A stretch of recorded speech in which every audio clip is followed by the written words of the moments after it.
ও আমার বাপজিরা, আমি আপনাকে বোঝাতে চেয়েছি, তাহলে লক্ষ্য করে দেখা যায় আল্লাহর কোরআন শরীফের এক দুটো আয়াত পড়লে যদি 20খানা নেকি পাওয়া যায়, ফেরাউনের নাম বললে 50টা নেকি পাওয়া যাবে। আপনি যদি ফেরাউনের নাম জিকির করেন, রাতের অন্ধকারে দিদার হয়ে যাবে। কিয়ামতের ময়দানে যাকে দুনিয়া স্মরণ করেছো, হাসরের ময়দানে তার সঙ্গে আপনার লাইনে কাতার হয়ে যাবে। তাহলে নেকি কামাতে গিয়ে আপনি তো কাফেরের সঙ্গে লাইন পড়ে যাবেন। আর আপনি যদি নবী মুসার নাম জিকির করেন, নেকি হবে কম, মোহব্বত সম্পর্ক বেড়ে যাবে। আল্লাহ নবী বলেছেন, কুল্লু নবিয়্যিন মাসুম, কুল্লু মানে বহু বচন, সমস্ত নবীরা নিষ্পাপ বেগুনাহ মাসুম। আল্লাহ নবী পরেই জানিয়ে দিয়েছেন। আল্লাহ নবী বললেন, তোমরা যদি নবীদিগকে ভালোবাসো, আলমার ও মানাহাব্বা, নবীরা যদি জান্নাতি হয়ে যায়, তুমি যাকে ভালোবেসেছো তোমার ভালোবাসার কারণে আল্লাহ তোমাকে ওদের সঙ্গে জান্নাতে বানিয়ে দেবে। তাহলে এখানে প্রমাণ হয়ে গেল নেকির সংখ্যা আমাদের কম আছে, কিন্তু নবীর মহব্বতের সংখ্যা বেশি আছে বলে এত রাত পর্যন্ত বসে আছি, এটাই তার বাস্তবিক প্রমাণ। জোরে বলেন, আরেকটু জোরে হবে না? একটু বক্সে সাউন্ড দাও, আরেকটু জোরে হবে না? সুবহানাল্লাহ, আল্লাহু আকবার, আল্লাহু আকবার, আল্লাহ। থাক, ডাকতে ডাকতে না, আসবেন আসবেন। ও আমার বাপজিরা, আমি আপনাকে বলছিলাম, তাহলে একটাই কথা বলছিলাম, মোহাব্বত মোহাব্বত মোহাব্বত যদি থাকে সব হয়ে যাবে। চলেন আপনি আগে চলে যাও। কোন হিন্দু ভাই যদি মনে করে আমি মুসলমান ধর্ম গ্রহণ করব, কলেমা পড়ার আগে মোহাব্বত করতে হবে, নবীকে মোহাব্বত করতে হবে, আল্লাহকে ভালোবাসতে হবে। কলেমা পড়ার আগে চিন্তা করতে হবে, হয়তো আমার গাড়ি আমার ভাই কেড়ে নেবে, আমার জমি জায়গা আমার বাপ হয়তো দেবে না, আমার সময় সম্পত্তি রেখে দিয়ে হয়তো আমার অন্য জায়গায় চলে যেতে হবে, আমার বিবি হয়তো আমার বিপক্ষে যেতে পারে, আমার বন্ধু বান্ধব তারা আমার বিপক্ষে যেতে পারে। এতগুলো চিন্তা মাথায় রাখতে হবে, আর এতগুলো সম্পত্তির অপেক্ষায় নবীকে আর আল্লাহকে সবচাইতে বেশি ভালোবাসতে হবে। ওই ব্যক্তি তো কলেমা পড়লে ইমানদার হয়ে যাবে। কোন ব্যক্তি যদি কলেমা পড়ে আর এতগুলো চিন্তা মহব্বত ভালোবাসা যদি না থাকে, ও মুসলমান হবে না, বরং উনি হবে মুনাফিক। চলেন আমি আপনাকে বোঝাতে চেয়েছি, লক্ষ্য করে দেখা যায় তাহলে মুসলমান হবে, ইমানদার হবে কোন দিকে? সবচাইতে বেশি ভালোবাসতে হবে আমার নবীকে। আল্লাহ নবী এক সময় দাঁড়িয়ে আছেন, একটা সাহাবা রাসূলের সামনে চলে আসলেন, আল্লাহ নবীকে বললেন, হুজুর আমি জান্নাতে যেতে চাই। নবী জিজ্ঞাসা করলেন, তুমি জান্নাতে যাবে, তুমি কতটা নামাজ পড়ো? বাল ঘুমিও সাল্লুনা, তোমার কতটা নামাজ আছে? হুজুর আমি বেশি নামাজ পড়তে পারি না, প্রয়োজন হিসাবে আমি নামাজ পড়ি। আল্লাহ নবী পরে বললেন, আয়াসুবুনা, তুমি কতটা রোজা রাখো? হুজুর বেশি রোজা রাখতে পারি না, প্রয়োজনটাই রাখি। নবী আমার পরে বললেন, আয়াহুদ্দুনা, কতবার তুমি হজ করেছো? হুজুর বেশি হজ করতে পারিনি, তবে প্রয়োজনটাই আমি হজ করেছি। আল্লাহ নবী বললেন, এতটা রোজা, এতটা হজ, এতটা কোরআন তেলাওয়াত, এতটা নামাজ নিয়ে কি জান্নাতে যাওয়া সম্ভব? নবী সাহাবা বললেন, হুজুর আমার ভিতরে এতটা রোজা নামাজ রোজা থাকতে পারে, কিন্তু আপনার ভালোবাসা আমার কলব, আমার হৃদয়, আমার সিনায় সবচেয়ে বেশি বেশি বেশি বেশি রেখে দিয়েছি। আল্লাহ নবী বললেন, সাহাবীরা বাইতুন, যারা ঘরে আছো বাহির হয়ে এসো। পৃথিবীতে কোন জান্নাতি জীবিতওয়ালা যদি দেখতে চাও, তোমরা স্বচক্ষে দেখে নাও। সর্বপেক্ষা যিনি আমাকে ভালোবাসায় পরিচয় দিয়েছে, ওই ব্যক্তি হলো দুনিয়াতে জীবিত জান্নাতি। জোরে সুবহানাল্লাহ, আরেকটু জোরে হবে না? আল্লাহ আল্লাহ। ও ছেলেরা, জওয়ানেরা, আমি আপনার কাছে বোঝাতে চেয়েছি, তাহলে নবীর প্রশংসার কথা বললাম, আপনাকে ভালোবাসার কথা বলছি। আগিয়ে চলে যাওয়া যাক। আমি আপনার কাছে যদি এই সম্পর্কে বক্তব্য রাখি, ঘন্টাকে ঘন্টা বলতে পারবো, কিন্তু সময় তো আমি অত নেব না। আগিয়ে চলে যাওয়া যাক। আপনাদের কাছে, আমাদের কাছে চলে আসছে রমজান মাস। রমজান মাস ফাল্গুন মাসের 16 তারিখ কিংবা 17 তারিখে পবিত্র রমজান মাস স্বরূপ। রমজান মাসে 3টা হিস্সা করা হয়, একটা হলো রহমত, একটা হলো মাগফিরাত। সেই 2 দিন হলো নাজাত আর নাজাত। তবে এর ভিতরে আমি একটা কথা আমি আপনাকে বলছি, আমাদের সমাজে এমন একটা ফতোয়া জারি হয়েছে, কেউ যদি রমজান মাসে ইতিকাফ না করে টোটাল এলাকাবাসীর রোজা হবে না। আবার কেউ বলে দায়িত্ববান হয়ে যাবে। একজন যদি ইতিকাফ না করে প্রতি গ্রামবাসী দায়িত্ব পড়ে যাবে। কিন্তু আমি আপনাকে বোঝাতে চেয়েছি, এই মসজিদে ইতিকাফ যদি না করে, এর জন্য যদি 200-100 মুআল্লা, যেটা মুআল্লা থাকে মসজিদের সীমাবদ্ধ, এরাই যদি ইতিকাফ না করার বিনিময়ে যদি দায়িত্ব পড়ে যায়, হিসাব যদি আল্লাহর কাছে দিতে হয়, মসজিদে 5 ওয়াক্ত নামাজ হয়, 30 জন আর 20 জন আর 10 জন আর বেশি নামাজ পড়ে না। এখন এই হিসাব তোমার কোন বাপ দেবে? কথা বুঝতে পারেননি? এই হিসাব তোমার কোন বাপ দেবে? তাহলে মসজিদে ইতিকাফ 3 দিন করা হয় না। বাবু এসছো, বাবু একটু ও তুমিও না, তো ওই জায়গাটা আসে, ওখানে বসবে না। বসলে মনে করো আপনি, ওই জায়গাটা খুব কঠিন জায়গা। আল্লাহ, আমার কথা বুঝতে পারছেন তো ভাই? চলে। তাহলে ইতিকাফ যদি না করা হয়, আমরা কি বলি? টোটাল মুআল্লা গুনাহগার, টোটাল মহল্লা গুনাহগার।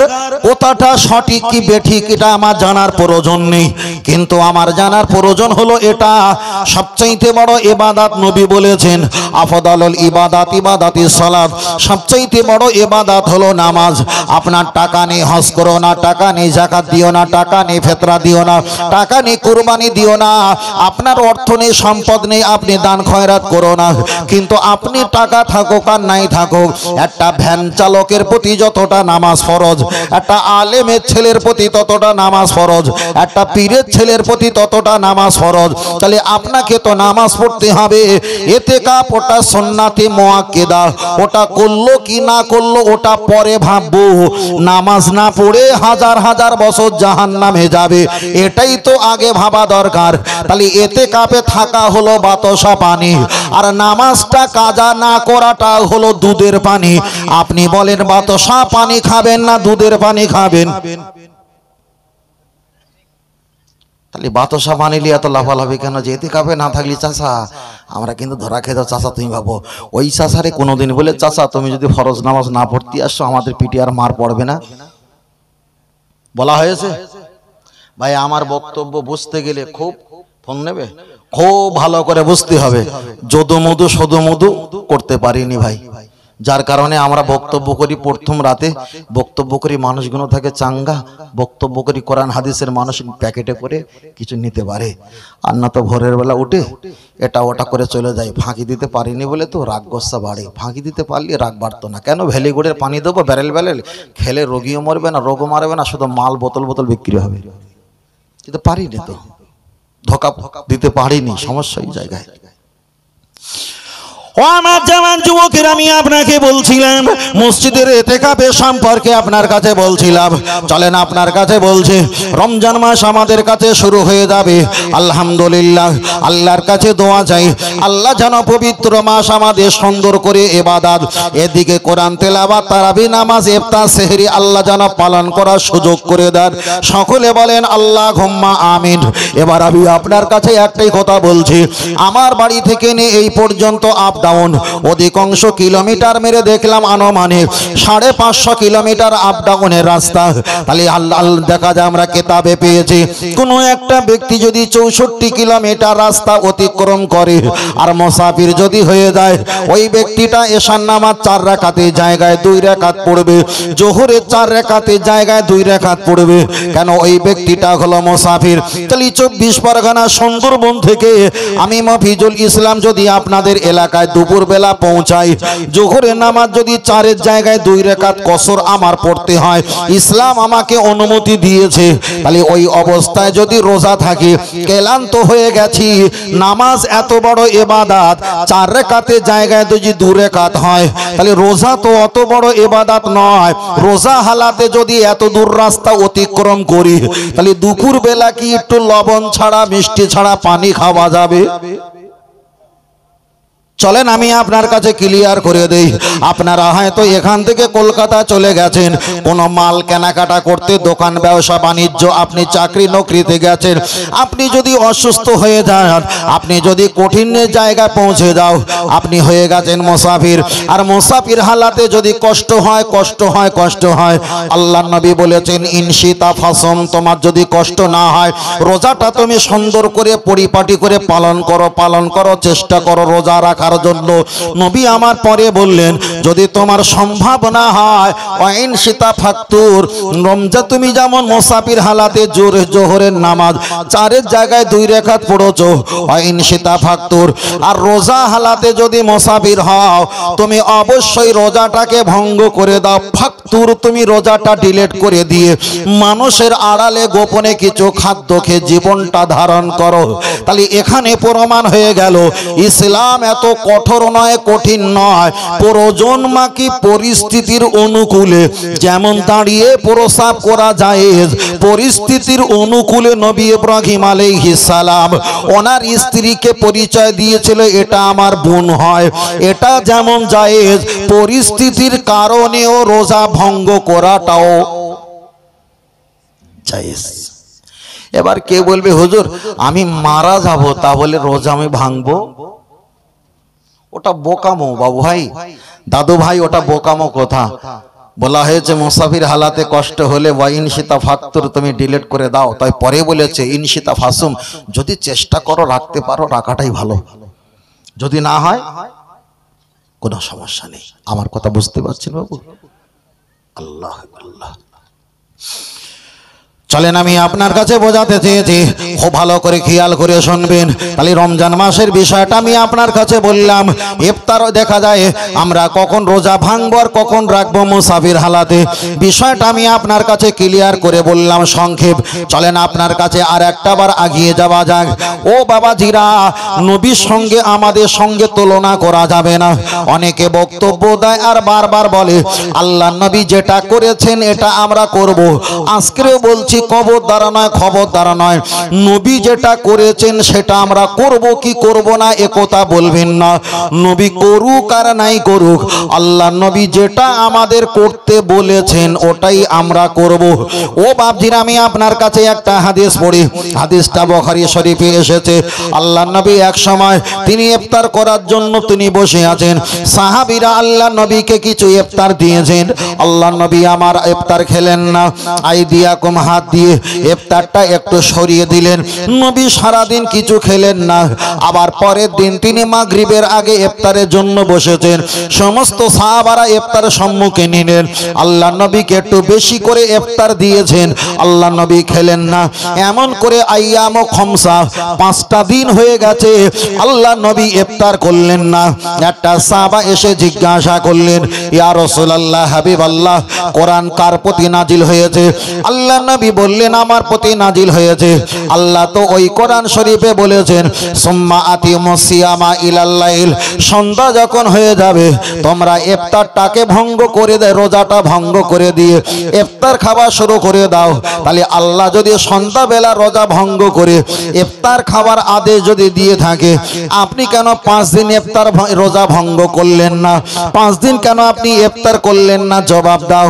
আল্লাহ নবী জবাব দিয়ে বললেন আনা বইস্তু মুআল্লিমান, আমি দুনিয়াতে ইবাদত করতে আসিনি, আমাদের ইবাদত করার জন্য আর বোঝানোর জন্য আমি শিক্ষক হয়ে এসেছি। আর একটু জোরে হবে না সুবহানাল্লাহ?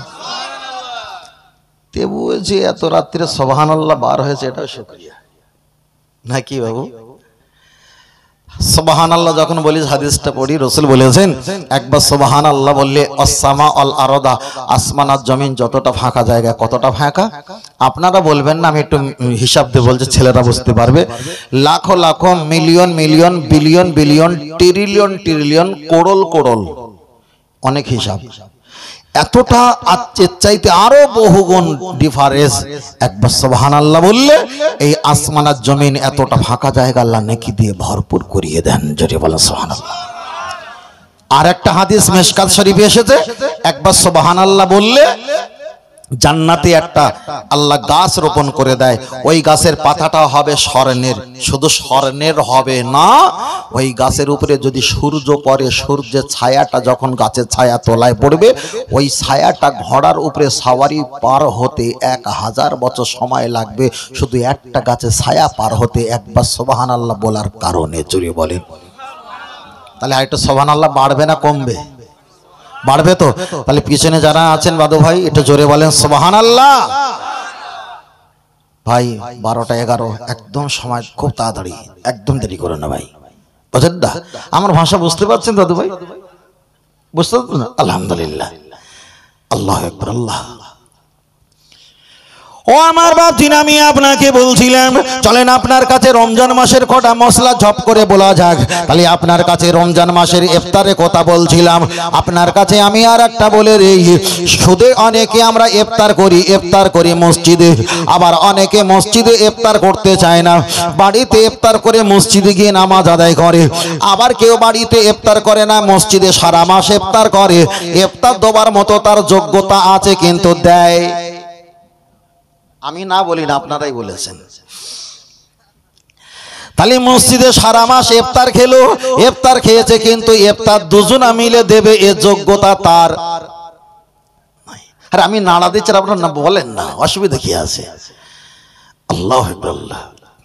তাহলে সারা মাস ইফতার খেয়েছে কিন্তু ইফতার দেওয়ার মতো যোগ্যতা আছে কিন্তু দেয় না। চলেন আমি আপনার কাছে যাই। এ সমাজে যারা ইফতার দেবে না, যারা বলবে দিতে পারছি না, গরিব, সব কোটা চিটিংবাজ। কেন? ওদের কাছে একটা মোবাইল আছে, ওই মোবাইলটার দাম নিম্ন সংখ্যা তো 20,000 15,000। তাহলে আগের ফতোয়া চলে গেছে, দিতে পারে না, 4 জন মিলে দাও। ও ফতোয়া 2025 সালে আর বলা যাবে না। আগে তো কাগজে ঘষে নাম্বার টিপে টাকা মারতে হতো, 30 পয়সা 40 পয়সা, 1.5 টাকা 2.5 টাকা 2 টাকা কল। আগে থাকতে তো টাকা কেটে নিচ্ছে, এখন কথা বলবে কি ঘুমোবে এটা আপনার ব্যাপার। তাহলে কেউ যদি বলে আমি ইফতার দিতে পাচ্ছি না, তাহলে ভাবতে হবে ওখানে আগে টাকা মিটিয়েছে আর এখানে এত খাওয়া খেয়েছে তাও দেয় না। তাহলে 1 নাম্বার চিটিংবাজ না, 2-4 হাজার কোলকে গাঁজা খাওয়া চিটিংবাজ।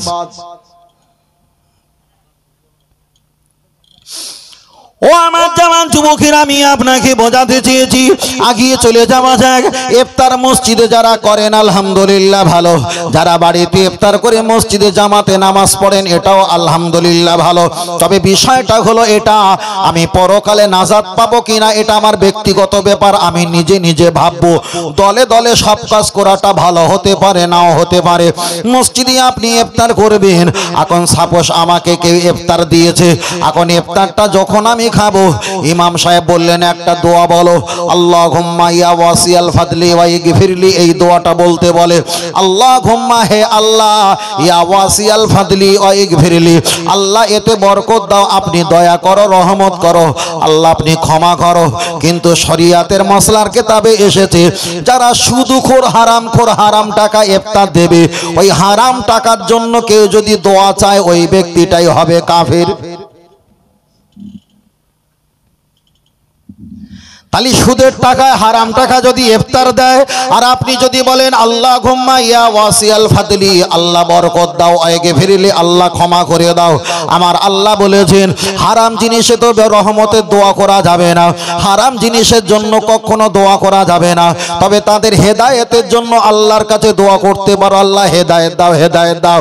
ও বাপজিরা, পূর্ব সিরাত আল্লামা রাহমাতুল্লাহ তিনি একটা কিতাবে লিখেছেন, কেউ যদি হারাম জিনিস বিসমিল্লাহ বলে খায়, বিসমিল্লাহ বলে খেলে ওই ব্যক্তিটা বেঈমান হয়ে যাবে।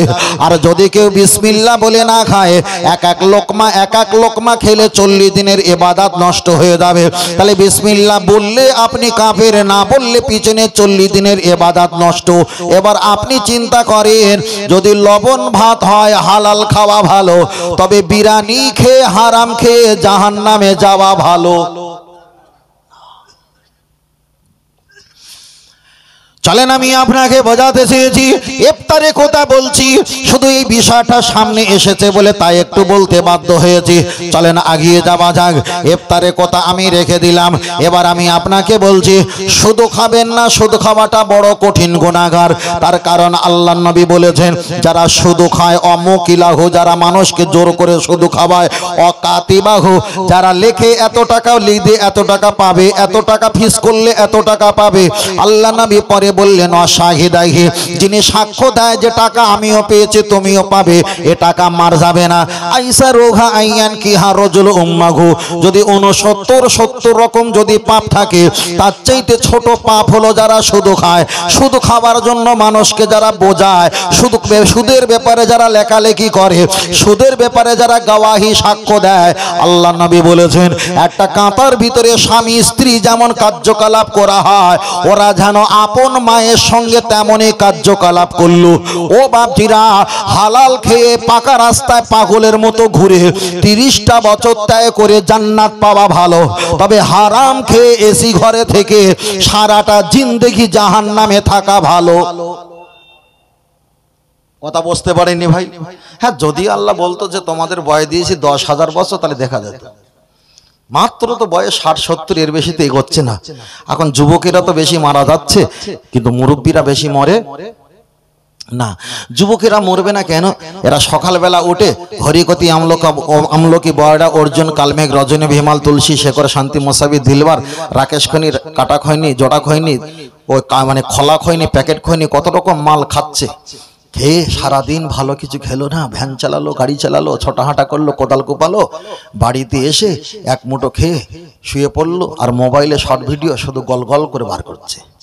একবার টিপছে আর গল গল করে বার হচ্ছে। ওর ভিতরে কিছু আছে? আছে।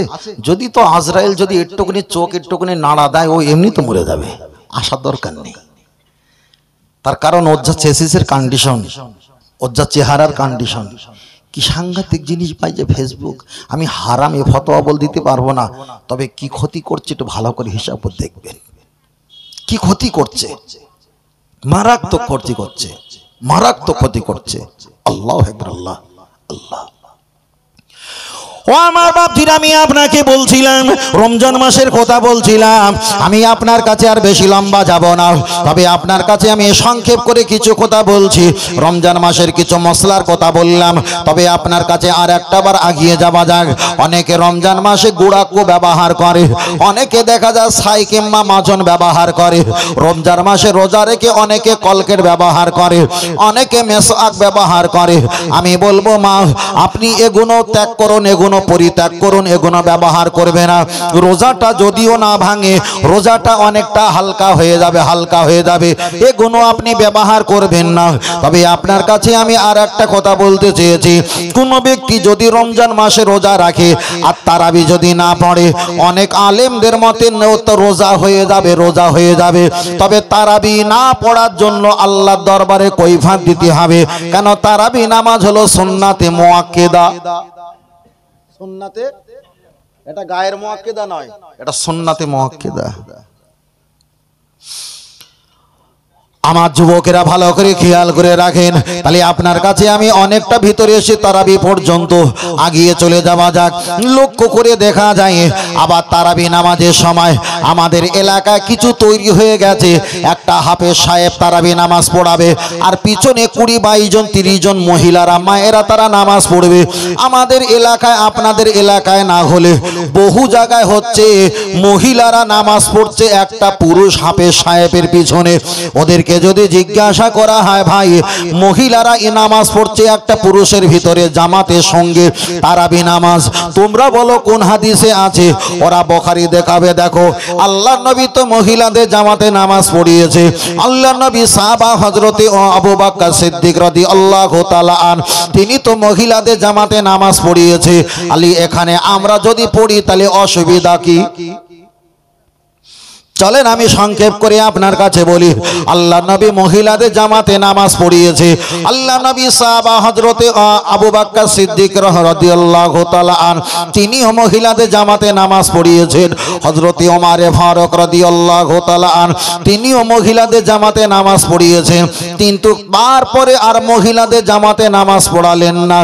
এক সময় ওমর ফারুক বলেছিলেন, ও মসজিদে নববীর মুসল্লি, সাল্লু ফি বুয়ুতিকুম, তোমরা আজ থেকে ঘরে গিয়ে নামাজ পড়ো। সাহাবীরা অনেকে রেগে গেছে। আল্লাহর নবী মহিলাদের জামাতে নামাজ পড়িয়েছে, হযরতে ওমর পড়িয়েছে, হযরতে আবু বকর পড়িয়েছে। ওমর তুমি কিছুদিন পড়ালে, কেন হঠাৎ করে বন্ধ করলে বলো? বলল আমি বলবো না, চলো আম্মা জান আয়েশার কাছে যায়। আম্মা জান আয়েশা রাদিয়াল্লাহু তাআলা আনহা তার কাছে গিয়ে জিজ্ঞাসা করলেন, ওমর ফারুক মহিলাদের মসজিদে জামাতে নামাজ পড়া উনি হারাম ফতোয়া দিয়েছে, আপনি বলেন, আপনি নবী পাকের স্ত্রী, আপনি আমাদের আম্মা জান। আম্মা জান তিনি জবাব দিয়ে বললেন, ওমর ফারুকে ফতোয়া দিতে দেরি করেছে, তোমার নবী যদি এই মুহূর্তে দুনিয়ার হায়াতে থাকতো, ওমর এর আগে মহিলাদের মসজিদে আসা আগেই বারণ করে দিত। জোরে বলেন। তাহলে আল্লাহ নবী যে সময় পড়িয়েছিলেন ওই সময়টা ছিল একটা পরিবেশ, হযরত ওমর যে সময় বারণ করেছেন ওটাই ছিল আর একটা পরিবেশ। আমি সংক্ষেপ করে বলছি, হাদিসটা বুখারী শরীফে এসেছে। মুহাম্মদ আল্লামা আব্দুল্লাহ ইসমাইল বিন বুখারী রহমাতুল্লাহ, কোরআন শরীফের পরে যে হাদিসের কিতাব না পড়লে পৃথিবীর কোনো হুজুর মাওলানা হতে পারে না, ওই হাদিস শরীফে এসেছে ওমর ফারুকের স্ত্রী বললেন, হুজুর কেউ নামাজ পড়ুক আর নাই পড়ুক আমি নামাজ পড়বো, নবী পড়িয়েছে আমি পড়বো। হুজুর বললেন তুমি যাও নামাজ পড়তে, নামাজ পড়বে যাও। হযরত ওমর ফারুক হুজুরের স্ত্রী, উনি যখন নামাজ পড়তে বার হয়েছে, ওমর ফারুক রাদিয়াল্লাহু তাআলা তার আগে তিনি অন্ধকারের জায়গায় দাঁড়িয়ে আছে। স্ত্রী যখন নামাজ পড়তে যায় ফজরের নামাজ, পিছন থেকে জড়িয়ে ধরে নাড়ানাড়ি দিয়ে আস্তে করে ধাক্কা দিয়ে ফেলে দিলেন। উনি আবার মসজিদে নববী ইমামতি জায়গা দাঁড়িয়ে নামাজ আদায় করলেন। বিবিও নামাজ পড়েছে। ঘরে এসে বিবির মনটা খারাপ। ওমর ফারুক জিজ্ঞাসা করলো, কাইফা হালুকা, কি খবর? নামাজ পড়ে কি পা ব্যথা হয়ে গেছে? হুজুর কিছু মনে করবেন না, আমি রাস্তা দিয়ে যাচ্ছিলাম, তখন ভোর ছিল, অনেকটা অন্ধকার ছিল, কে জানি আমাকে চেপে ধরে ধাক্কা মেরে ফেলে দিল। ওমর ফারুক তখন হেসে হেসে বলেছিলেন, ওটাই ছিল আমি ওমর। আমি ওমর হয়ে যদি ওই জায়গায় অন্য কোনো পুরুষ থাকতো, তুমি এক হাত সেলাই করতে গিয়ে তোমার 5 হাত ছিঁড়ে বাড়ি পাঠিয়ে দিত। তাই পরিস্থিতির দিকে তাকিয়ে আমি মহিলাদের জামাতে নামাজ পড়তে নিষেধাজ্ঞা করেছি। এটাই হলো আহলে সুন্নাতুল জামাতের মত। জোরে জোরে বলেন। আরেকটু জোরে হবে না? আল্লাহু আকবার। আল্লাহ। আর আধা ঘন্টা আছে, যা হয় রে। না না না না না না চাচা না, তোমার জমি বিক্রি করবে কোন রেটে কম বেশি করবে সে পরে করো ভাই, আমার যে দাম হয়েছে সে দাম আমি বিক্রি করে দেই। আল্লাহু আকবার। আল্লাহ আল্লাহ আমাদের কবুল করেন, বলেন আমিন। আর একটু জোরে হবে না? আল্লাহুম্মা আমিন। আর একটু সকলে বলি আল্লাহুম্মা আমিন। আমার কথা বুঝতে পারছি দাদু ভাই?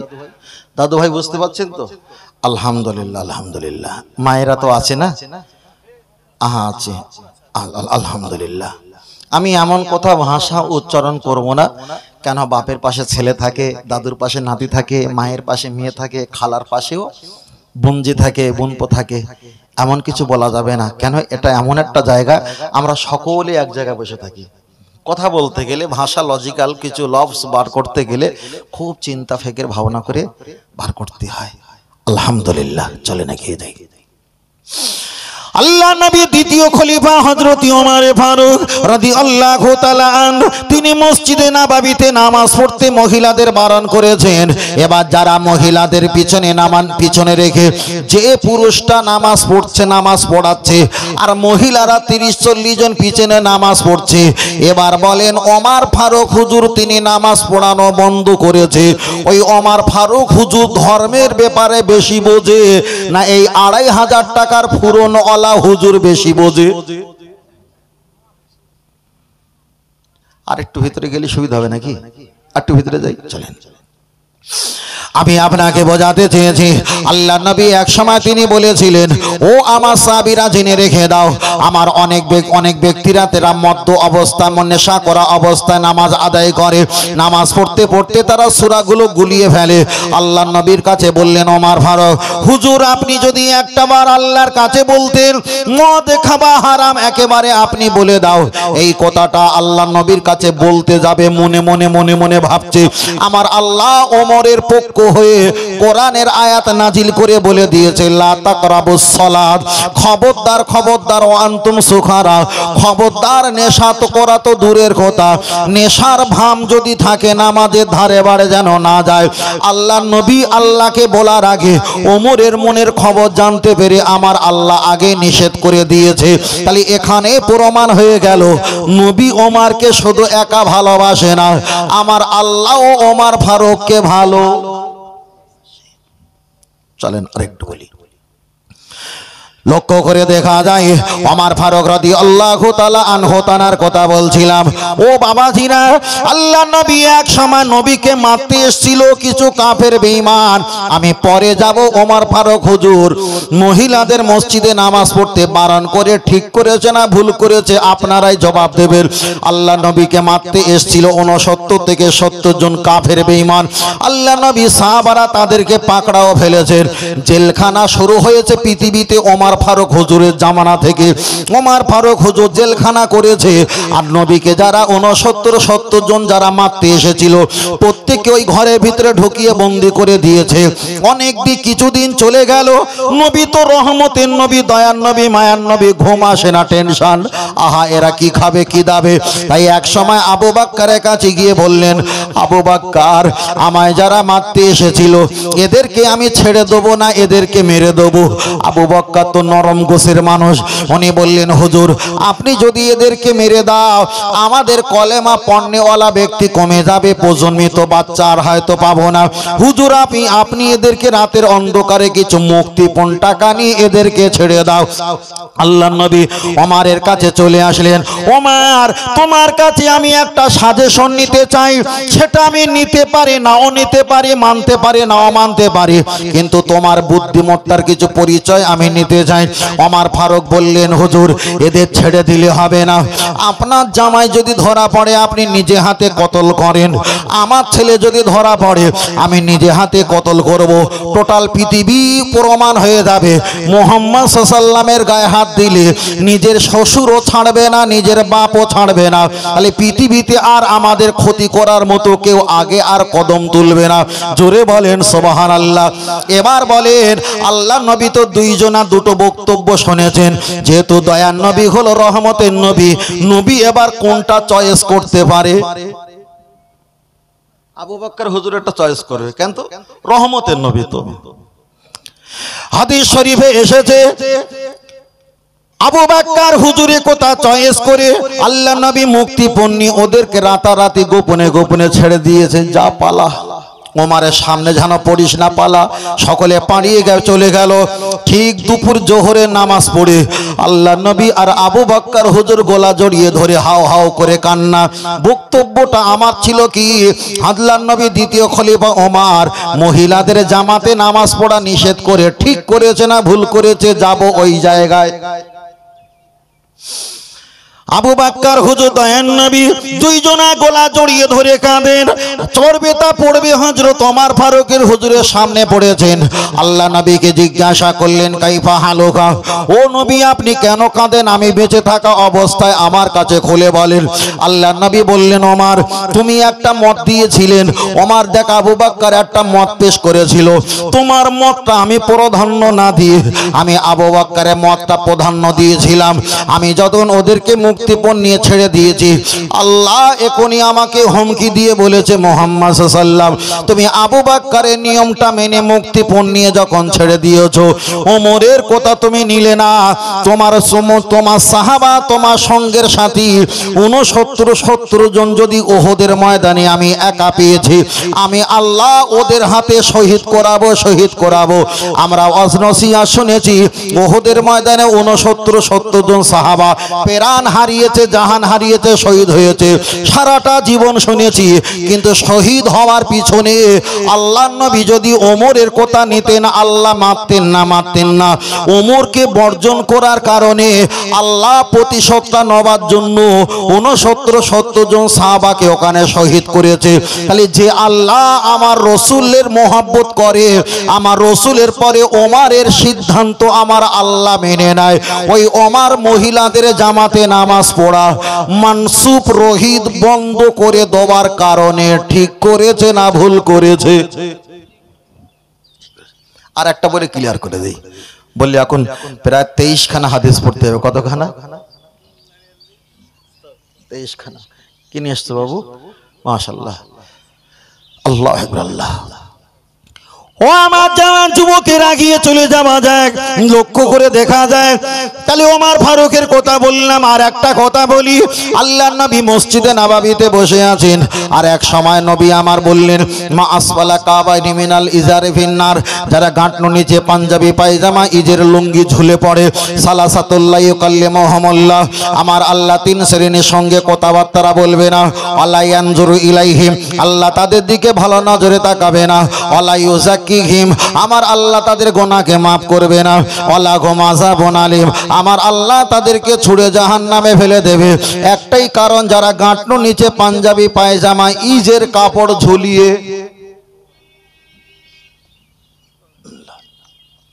চলেন আমি আপনাকে বোঝাতে চেয়েছি, একটা আগিয়ে চলে যাওয়া যাক। এই হাদিসটা নবী বলেছেন, সমস্ত সাহাবীরা জানে, কিন্তু কপালের কি পরিহাস, রাতের বেলা ওমর ফারুক রাদিয়াল্লাহু তাআলা আন, তিনি রাতের বেলা ঘুমিয়েছিলেন, একটা স্বপ্ন দেখছিলেন। আল্লাহর নবী বসে আছেন, সাহাবীরা হেঁটে যাচ্ছে, কেউ জামা পরেছে বুক পর্যন্ত, কেউ জামা পরেছে কোমর পর্যন্ত, আবার কেউ জামা পরেছে হাঁটু পর্যন্ত, আবার কেউ জামা পরেছে হাঁটুর নিচ পর্যন্ত। মজার বিষয় এখানে আছে, ওমর ফারুক ঠিক করেছে না ভুল করেছে ওই জায়গা যাব, কিন্তু ওমর ফারুক তিনি মনে মনে করে, সকলের চাইতে আমার জামা এত লম্বা, মনে হয় পৌরসভা থেকে পাঠিয়েছে, ঝাড়ু দেওয়ার মতো ঝেপটে ঝেপটে নিংড়ে নিংড়ে চলে যায়। আল্লাহ নবী সামনে বললেন, হুজুর আপনি বলেছেন গাঁটনো নিচে কাপড় পরলে ওই ব্যক্তি তো জাহান্নামে যাবে। আল্লাহর নবী বললেন, তবে শুনে রেখে দাও, আমি যাকে স্বপ্ন যোগে দেখেছিলাম সব চাইতে বেশি লম্বা জামা পরেছেন, সেটাই তো ওমর। ওমর ফারুক হুজুর কান্না শুরু করলেন, হুজুর আমি কি সব চাইতে বেশি লম্বা জামা পরলাম? আল্লাহর নবী বললেন, নাম, হ্যাঁ। ওমর ফারুক বললেন, হুজুর আপনার স্বপ্ন তো সত্যি, আপনার ওহী সত্যি, তবে আমার লম্বা জামা পরিহিতা অবস্থায় আপনি দেখেছেন, এর ব্যাখ্যাটা কি? আল্লাহ নবী বলেছিলেন, বাবা ওমর, আমি যাকে ছোট জামা দেখেছি, আমি চলে যাওয়ার পর আমার ইসলামটা অতটা পালন করবে, বেশি বাড়াতে যাবে না। আমি যাকে কোমর পর্যন্ত দেখেছি সে আর একটু কিছু পালন করবে, আমি যাকে হাঁটু পর্যন্ত দেখেছি সে আর একটু কিছু ভালো করে পালন করবে, কিন্তু তোমাকে আমি সবচাইতে লম্বা জামা পরতে দেখেছি। আমি অবর্তমানে আমি চলে যাওয়ার পর আমার ইসলামটা সবচাইতে পুরোপুরি পালন করবে, সেটাই হযরতে ওমর ফারুক রাদিয়াল্লাহু তাআলা আন।